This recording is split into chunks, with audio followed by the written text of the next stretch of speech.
খাগড়াছড়ি জেলার অজুত ভুইয়ের জন্য অনেক আশাবাদী আমরা আছিলাম। সংসদে এমপি বানাইয়া বাড়াইছি, কিন্তু এর হিসাবে এর কাজটা এখন পর্যন্ত পাইছি না। একটা দাবি তারেক রহমানের কাছে যে এই যে উন্নয়ন বোর্ডের চেয়ারম্যানটা জানো অজুত ভুইয়ার দেয়, এইটা আমি আশাবাদী। সরকার মহোদয় জনাব তারেক রহমানের কাছে আপনার মনের আশা আকাঙ্ক্ষা বা কোনো প্রশ্ন আছে কিনা আপনার কাছ থেকে জানতে চাই। আমরা আশাবাদী আছিলাম যে সরকার গঠন করিয়া আমরা বাংলাদেশে ফিরে আনবো, এই আমরা আশাবাদী। তো এই আশাটা বাস্তবায়ন হয়েছে, ধন্যবাদ।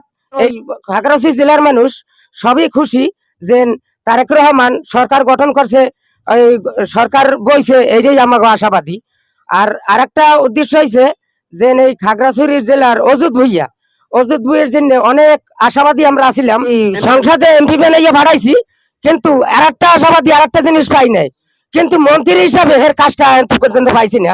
আশাবাদী যেন ওই কাজটা যেন আমরা বাস্তবায়ন করিয়া আসতে পারি।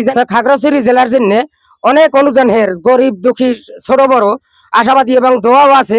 আরো একটা দাবি তারেক রহমানের কাছে যে এই যে উন্নয়ন বোর্ডের চেয়ারম্যানটা জানো অজুত ভুইয়ার দেয়, এইটা আমি আশাবাদী।